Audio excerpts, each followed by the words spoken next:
Hello, everyone. Good afternoon, and welcome to Women in Motorsports. I'm Cubby Lambert from the Podium Finish, filling in for Joe Samniego today, and with me is regular co-host Daniel Zay from Racers, the girls behind the helmet. Before we begin, I want to give a special thank you to all of our wonderful Patreon supporters, Colin, Mark, DeShelvin. They help us stay on the air, and their support is felt even more on weeks like this. Happy first day of September. Fall is near, and everyone, we're approaching the Grand Prix of Portland weekend for the NTT IndyCar Series. Grid Network will be at Portland International Raceway for the second consecutive year with on-site media coverage covering the IndyCar race, and Indy Lights is going to be there too. And we actually got news yesterday about a potential Indy Lights entry for 2023, first reported by F1 Feeder Series. Jamie Chadwick will be testing an Indy Lights car. The test is scheduled to take place at Sebring International Raceway with Andretti Autosport ahead of a possible 2023 Indy Lights program. Daniel, did the Chadwick Indy Lights test come out of nowhere, or was this something on the cards for a while considering uncertainty regarding a legitimate path to Formula 3 or Formula 2? Hello, everyone. Thank you, Kobe, and always a pleasure to have you co-hosting the show. As you mentioned, it wasn't probably something out of nowhere.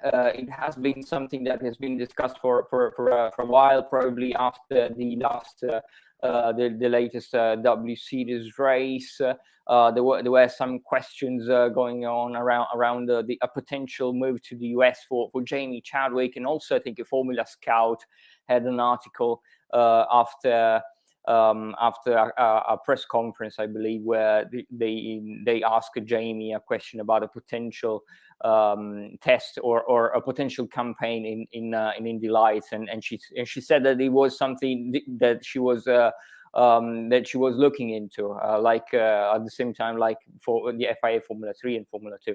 But now it has been confirmed that Jamie will test the Indy Lights car from Andretti also, which is kind of a big deal. And I would say that, as I mentioned, not probably out of nowhere, but I would say that it is definitely a legitimate path for her. I think that it's just as competitive as Formula 2 and Formula 3. And it would definitely make sense for Jamie, I believe.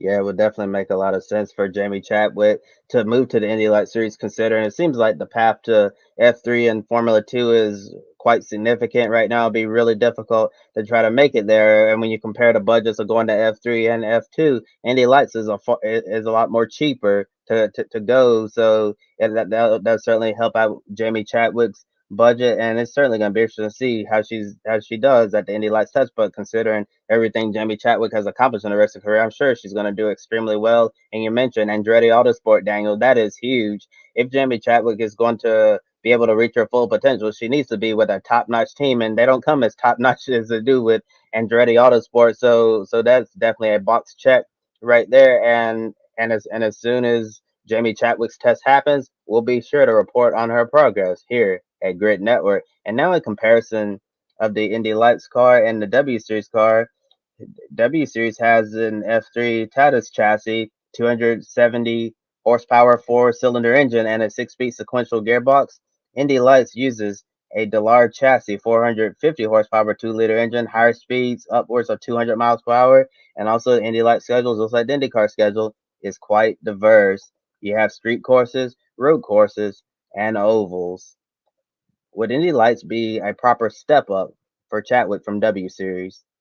Yes, it would be a proper step up, but I think also the natural step up for Jamie, because she has already raced, of course, for a couple of years now in Formula 3 regional cars, both in the W Series and also in 2020 when W Series season got cancelled. She raced in the Formula Regional European Championship by Alpine. And also in the Formula 3, well, at that time it was not by Alpine, but it was Formula Regional European Championship, and also in the Formula 3 Asian Championship, where she did extremely well.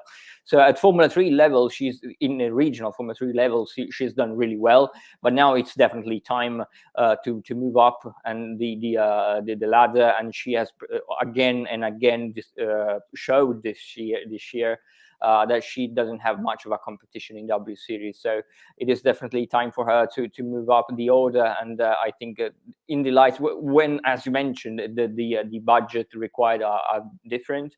So if she, we knew that she had a kind of a Formula 3 offer last year on the plate, but she really wanted it to be on for a top team. So and she's right, obviously, because it's extremely competitive in FIA Formula 3.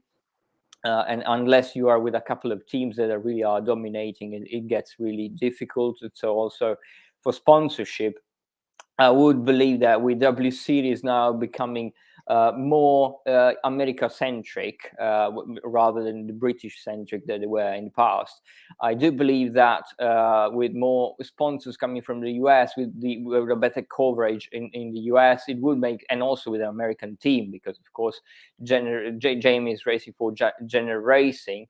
It would make sense for Jamie Chadwick to get an American season, hopefully also with support from Jenner, right? From Caitlin Jenner.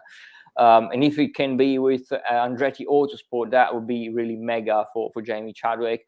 And this doesn't mean that she has to remain on the Road to Indy program. She can have a season, a good season there. And also, the big is not so big at the moment in Indy. Like, hopefully it grows, but it is not so big at the moment. So I believe that she can really have a season where she can learn the car, which is, as you mentioned, there's quite a lot of differences from Formula 3 regional standpoint.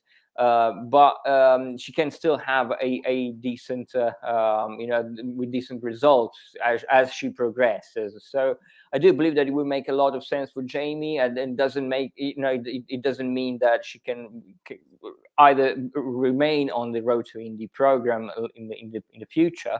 Of course, INDYCAR being one of the most sought after championships in the world right now.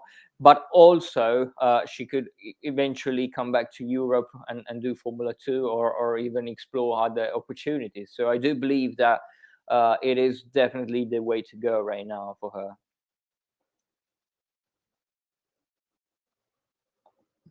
And it looks like we have a question right there from Joe. Daniel, if you want to answer that, Joe says, hello from Portland National Raceway. Has Jamie expressed any opinions on oval racing? That's a good question. Not that I know of, not that I'm aware of, but I would believe that as many European drivers coming to the US at the first year, they will probably focus on road courses and street courses, and maybe doing some testing on ovals, and then really tackle the full thing, the full oval challenges from the second year.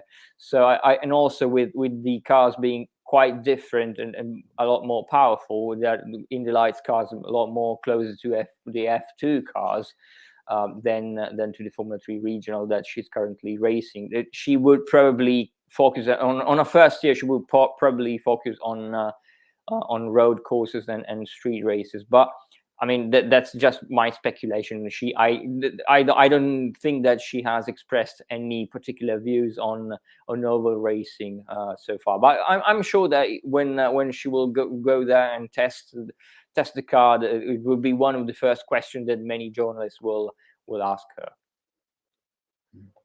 Yeah, and a lot of drivers coming from the European scene have questions about oval racing. Some of them are more open to it than others, while others have their reservations. And we think of Roman Grosjean before he came to IndyCar. He's like, I don't want to run any ovals at all. And then once he finally saw what IndyCar was like and how safe the cars was, then he decided he wants to do one oval race to see if he liked it. He really enjoyed his experience when he made his oval debut at Gateway, and then he decided to run full time in the NTT IndyCar City. Sometimes it takes doing it for you to actually feel comfortable. And like you said, we don't really know how Jamie truly feels about oval since she hasn't said anything on the record that's out there in public. But if she's serious about coming to the Indy Lights and getting on the road to Indy, then obviously she has to be somewhat open minded to trying out the oval tracks. And we have a comment here from our own Ben Snyder from Grit Live Encore saying, if we're being honest, you think Jamie has a much better chance of long term success in IndyCar series over Formula One. A move to Indy Lights would be a great first step down that path. I 100% agree with you, Ben. And one interesting point you brought up, Daniel, about Indy Lights. It's really important, during that first season that the driver has a chance to learn the car.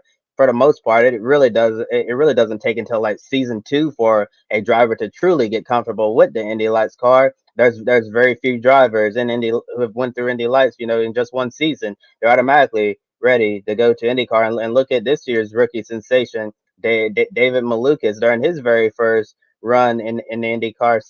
I mean, in the Indy Lights series. He was just running average, getting used to the cars, and then Indy Lights spent the year off in 2020, so he had to run the Formula Regionals America Championship. Showed a lot of growth there, and then he came back to Indy Lights last year, and he was winning races, swapping first and second place back with Kyle Kirkwood all year long. And then David Malukas gets to IndyCar this year, and it looks like he could be a future IndyCar star based on his recent runs. So it certainly takes a while for some drivers to really show what they can do. And Indy Lights, another example I'm going to use is Ernie Francis Jr., the sensation from SRX and Trans Am. Roger Penske gave him an opportunity to race in Indy Lights this year, but for the most part, it's been a major struggle for Ernie since he's not really used to these type of cars. But next year, if he comes back, you would expect to see him make a lot of progress and be towards the front instead of running mid pack and towards the back like he is this year. So if a driver, so if, let's say Jamie goes to Indy Lights next year and she doesn't really do so well, that doesn't mean you should completely write her off, because it takes time to learn these cars and get your feet under you. So, but year two is the real story of what a driver should be able to do in Indy Lights competition. And we know the FIA and Formula One, they really want to see more female racers stay in the FIA ladder system. But recently, Formula One CEO Stefano Domenicali caused a stir when he said he didn't see a female racer making it to F1 in the next 5 years. So here's my question for you, Daniel. Should other female drivers consider the Road to Indy program after W Series? And do you believe Jamie Chadwick might be on the path to becoming a future NTT IndyCar Series driver?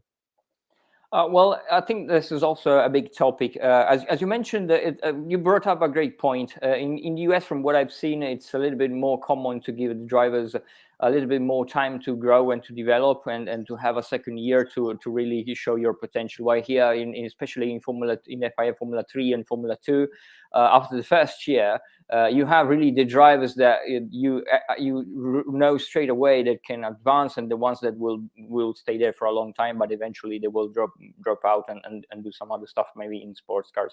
So I think it's really paying more. It really pays off more at the moment, the American way, to have at least a second year to develop. And I think Stefano Domenicali has, it's controversial because from one side, I can see why he's saying this, because so far at the moment, probably there are three drivers that are really doing well, like Jamie Chadwick in W Series, but of course she's pretty far away still from a seat in Formula One. She's still at a junior stage in her career, because it's not much about age, because a lot of people are really, also journalists, are really watching the age, but here we have to watch the track time, the races that they had previously in junior championships. Look at drivers like Lando Norris, or also other drivers that made it to Formula One, George Russell, drivers like them, Charles Leclerc, Max Verstappen. They had many races on the ladder. Well, for Jamie, she started pretty late, and she did some GT races before. Then she moved to single seaters, then had some W Series success, but W Series only had 6 races in the first year. Now there are like 8 races. So we cannot really compare their careers based on how many races, how much track time they had to develop. So she is still at a junior stage in her career. And so, and also the same is valid for Calderon. She had a little bit more races behind her, under her belt, or Sophia Flörsch, that she's now doing pretty well in sports car racing. But those 3 probably are the closest one that we could have to a Formula One seat, and still that there is a long road ahead. And if also we have to consider budget. So I can see from what the Stefano Domenicali statement come from. But at the same time, I also agree with what Sebastian Vettel said, that you can't say that, because there's a lot of young upcoming female drivers doing extremely well in Formula 4, in karting, in a lot of other feeder series, that you cannot say that, because they are watching, and they've been inspired by some of these drivers, and they're looking forward to try their best to get into Formula One. So you have to encourage them, and not saying we will not have the female drivers in the upcoming years. So it's a difficult topic from my point of view. But I think that Jamie, as Ben also said, she would have a great career in IndyCar. There's also another challenging theme here, which is the physical, the demanding, how much demanding are some of these feeder series like Formula 2, which is extremely demanding physically. Tatiana Calderon has said this in recent interviews. And also IndyCar is really extremely physically demanding, because it gets a lot hot in the cockpit after the aero screen has been introduced. The tracks these American tracks are really bumpy, and there's no any aids to the steering wheel. There's power steering and stuff like that. So I would understand, and this is not to say. Well, Jamie also had an interview where she said that she was not sure if a female driver could have made it to the top. I spoke with her about this in the previous years, in last years. I know that she's not saying this meaning that they cannot do that. She is saying this because she knows that on a biological level, they have to train different kind of muscles to the male drivers, and it gets a little bit they get more time to reach the same physical state of a male driver. So it's different. It's not that they cannot do that, but it's different. And while Formula One, I think Formula One, Tatiana Calderon tested Formula One, and she said that it's not as physical as Formula 2. So I think IndyCar, maybe it is difficult because it's closer to Formula 2 than to Formula 1. But it's easier right now, I see, to reach, because the program, the Road to Indy program, it makes more sense than the Formula One path, where you're really getting to Formula 2, and then unless you have so many millions, you cannot get into Formula One. There are so little seats and available, and so in IndyCar, it's I think it's more feasible for them, for a driver like Jamie, to have a career there. But still, I think that there is some work to do, because of course we had some great female drivers in the past in IndyCar, Danica Patrick, Pippaman, and then Catherine Legg, Anna Beatrice. I mean, you name it. But I think there's still, Jamie is kind of a very small driver. Of course, she's really muscular. She's doing a lot of great work with physio and stuff. But I think the road is still, she will have to do well in Indy Lights, and I do believe that she can do it in IndyCar. Yeah, I totally agree with you. And if Jamie Chadwick comes to the IndyCar series, I think it's going to be not just huge for her, obviously making the step up to compete in a premier championship that's respected all around the world, but it's also going to be really, really good for IndyCar. I know IndyCar has this diversity and equality for change program, and if Jamie Chadwick comes to Indy Lights, she should know that she's going to have the support of the entire NTT IndyCar series on her back, especially the Penske Entertainment Group owned by Roger Penske. As I just mentioned earlier in the show, Ernie Francis Jr., Roger Penske made sure that Ernie was a part of that program to bring him to open wheel racing. And I'm sure Roger Penske is going to do the same thing for Jamie Chadwick. And I think Chadwick being in Indy Lights would be good for that series as well. There's a lot of great young talented drivers in Indy Lights, but I have to admit there's certainly a lack of coverage of the Indy Lights series. A lot of people don't really pay attention to those races. And if Jamie Chadwick's racing in Indy Lights, there's going to be a lot more media attention. People are going to want to clear their schedule so they can watch Jamie Chadwick race in Indy Lights. So I think her presence in that series will be a win-win for both sides, and we'll certainly be following. As I mentioned, we'll be looking at her test session, seeing how she does, and see if it'll go somewhere. And I'm sure, and I know one thing for sure: a lot of American race fans will embrace Jamie Chadwick with open arms, and they'll be very excited to see what she can do on the track here in the United States of America. And we want to see your comments and opinions in the chat below, all of our viewers. Should IndyCar in the Road to Indy play a more active role in picking up drivers from W Series, since it doesn't look like the road to F1 is moving fast enough? Next, here's a recap of the women who raced in the European Le Mans Series, the 4 hours of Barcelona.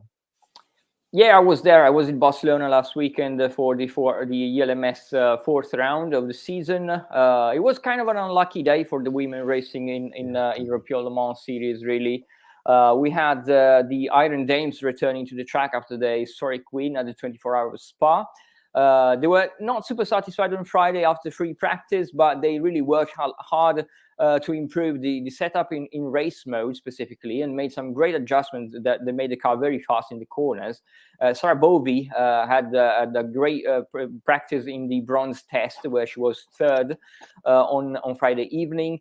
Then they did qualifying on Saturday, and she did qualify on Saturday. The weather was not great on Saturday. There was an impending rain. Everyone went out straight away, so there was a lot of traffic. Sarah Bovey was second in the opening stages of the session.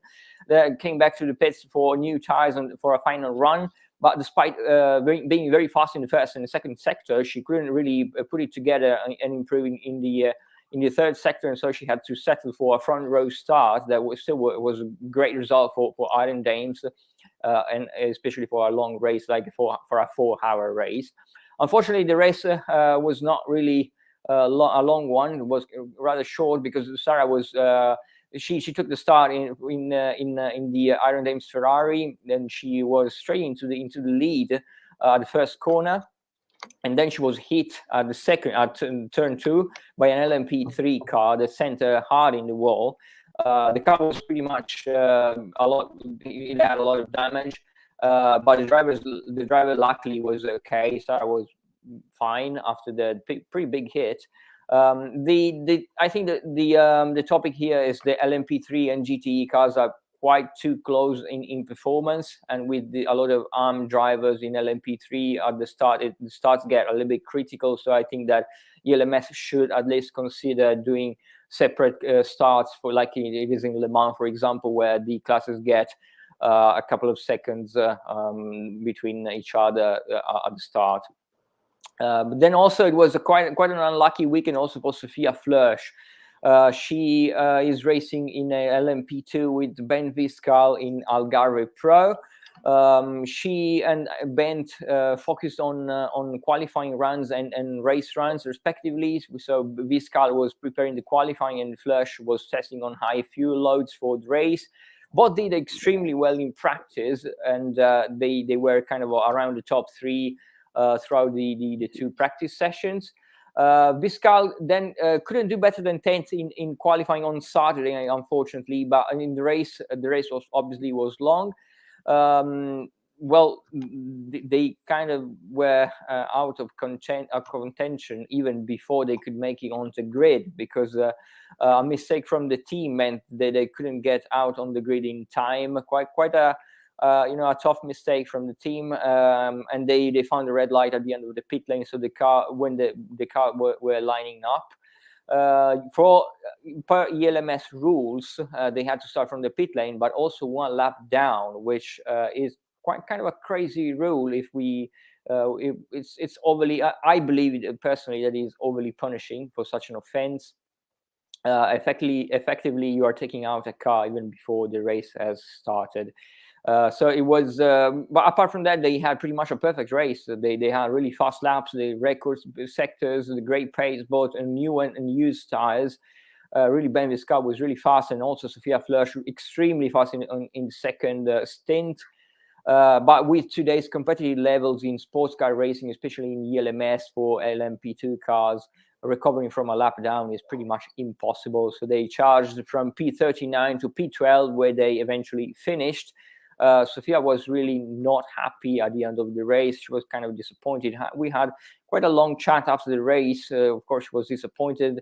But she's disappointing not for this specific race, but for the season, how it has unfolded. Because after the second place finished at Le Castellet, the season opener, they kind of had pace to score a lot of podiums. They could have been on the podiums throughout the season at Monza and in Imola and here in Barcelona, but always everything happens and of unfortunate, and they really couldn't maximize their potential so far. So a lot of misfortune for Ben Viscal and Sophia Flörsch, also in Barcelona, unfortunately, outside of the points.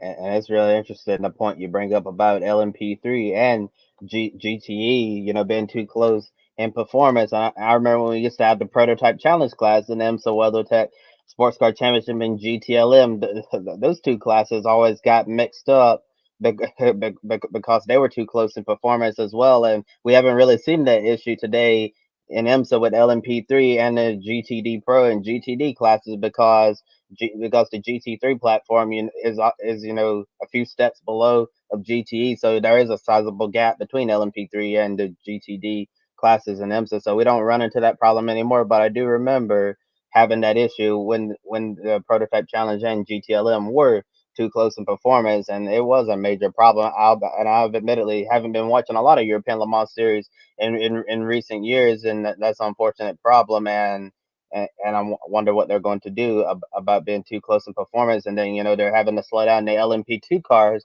as well. So it's just creating a big gaggle. And that's certainly a topic on discussion for another day. And moving on, while a female racer didn't win at the historic Milwaukee Mile this past weekend in the ARCA Menard Series, it was a historic day for women in motorsports with 6 females in the race. Tony Breidinger, Amber Balkin, Amber Slagle, Rita Thomason, Mandy Chick, and Stephanie Moyer. All of them competed in the Spreacher 150. Tony Breidinger qualified the fastest in 10th place in her number 25 Venturini Motorsports Toyota.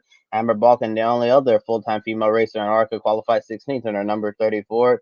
The race only had 3 cautions, with one for a crash on lap 3. On lap 24, Rita Thomason fell out of the race with a transmission problem. She finished 25th out of 28 starters. 8 laps later, Stephanie Moyer's day ended with brake issues. She's finished 24th. Those two were unable to finish the race, but everyone else did. Amber Slagle completed 145 out of 150 laps and finished 18th. Mandy Chick finished 16th after starting 14th. 3 laps down, Amber Balkan, 14th place result. 3 laps down, and Tony Breidinger, she was 12th, 2 laps down. And Tony is still 5th in points right now, 38 points ahead of Amber Balkan, with a 5 races remaining in the 2022 ARCA Menard Series season. Next, here's a recap of the women who competed in the IMSA Michelin Pilot Challenge race at Virginia International Raceway, including a driver who's putting herself in the right position to win it all. Oh yeah, absolutely. As you mentioned, there's a driver that is in a position to become a 2-time IMSA Michelin Pilot Challenge champion, and that is Taylor Hagler.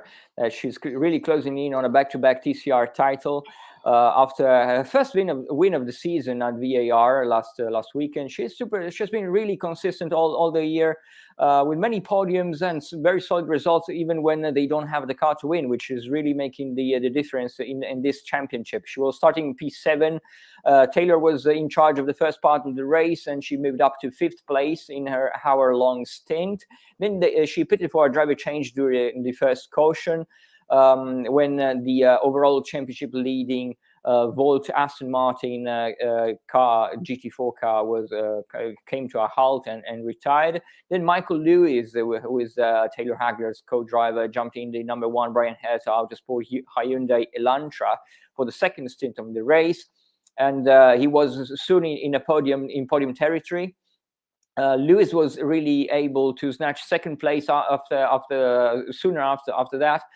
In the final hectic minutes, when there were really a lot of cars falling down the order for fuel, because there was a lot of fuel chaos in the final laps. He could again move up the order, and he took the lead, the class lead in TCR. especially after another caution with a few minutes to go. They finally made it this year to win a race. Of course, they're now leading. They extended the championship lead by 100 points now, with one more race to go at Road America.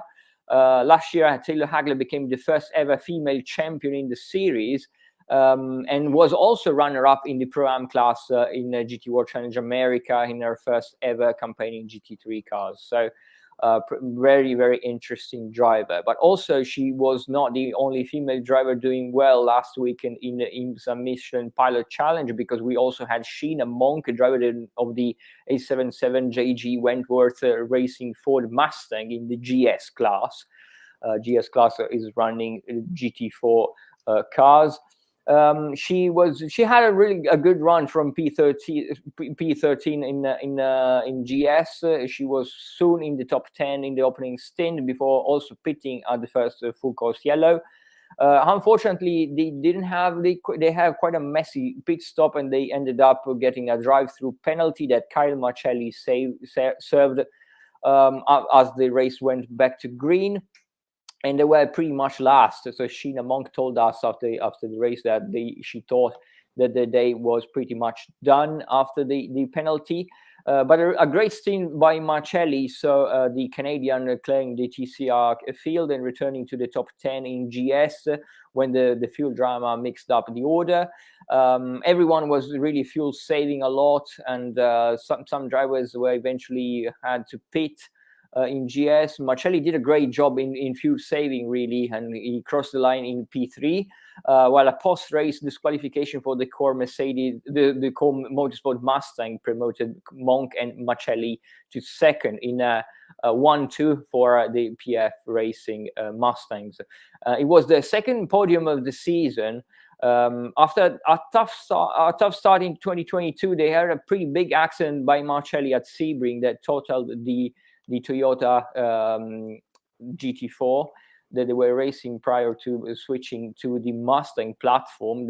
After a couple of races of adaptation for Monk, she really told us that she's now really feeling comfortable behind the wheel of the Mustang, and they had a really strong second half of the season. They are currently 8th in the championship standing.